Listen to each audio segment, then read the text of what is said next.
না, আমি আসলে এক্সপেক্ট করছি আমাদের ডেলিভারিটা আরেকটু স্মুথ হবে। মানে আমার ক্লায়েন্টকে কেন প্রোডাক্ট রিসিভ করার জন্য এতক্ষণ অপেক্ষা করতে হবে বলুন তো? হ্যাঁ, আপনার অফিসে তো অনেক ছেলেরা কাজ করে, আপনি তাদেরকে কাজে লাগান।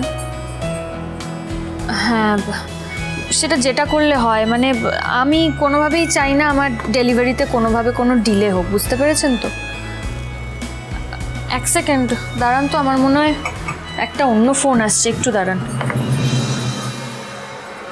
হ্যালো, হ্যাঁ আসলে আমি আপনাকে মেসেজ করেছিলাম, আপনি তো কিছু ফিডব্যাক দিলেন না আমাদের নতুন প্রোডাক্টের, ওই জন্যে। হ্যাঁ হ্যাঁ, আসলে আমি কিন্তু শুনেছি যে ইস্টার্ন রিজিয়নে আমাদের প্রোডাক্টের বেশ ভালো ডিমান্ড আছে, তাই যদি আরেকটু পুশ করা যায় আমাদের বিজনেসটা বেটার হবে। এক সেকেন্ড। হ্যালো, হ্যাঁ হ্যাঁ বলুন।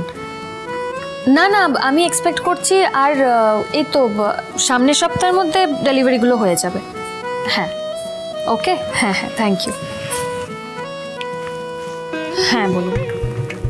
হ্যাঁ হ্যাঁ ঠিক আছে, ওকে।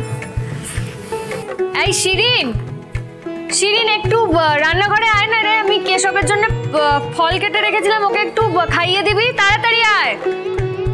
এই কমলি, মায়ের ঘরে যাও, গিয়ে বিছানায় একদম ফ্রেশ চাদর পেতে দাও, সব কিছু ফ্রেশ থাকলে মায়ের মনটা ভালো থাকবে, যাও।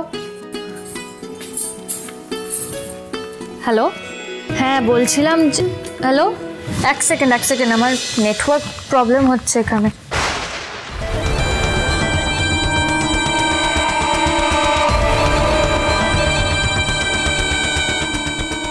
এতক্ষণে উনি রান্নাঘর থেকে বেরোনোর সময় পেলেন।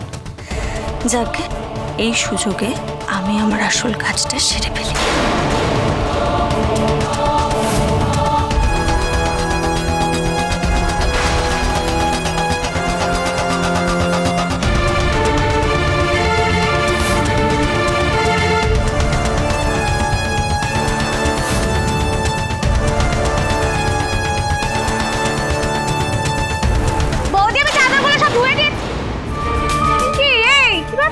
হ্যাঁ, সূর্য আজকে কোন দিকে উঠেছে?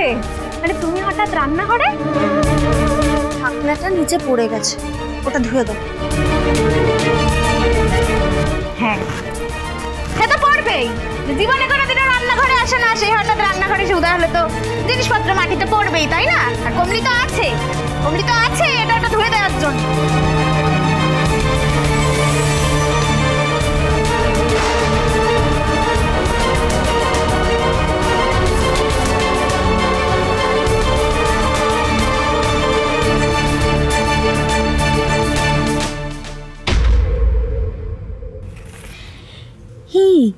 এটা কি করলো? কি যেন একটা মেশালো মনে হলো তরকারিতে।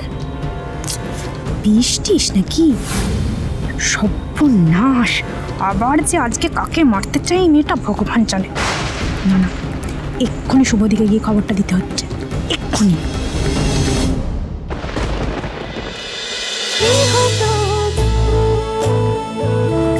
গৃহপ্রবেশ সোম থেকে রবি রাত 10টায় স্টার জলসায় ও জিও হটস্টারে।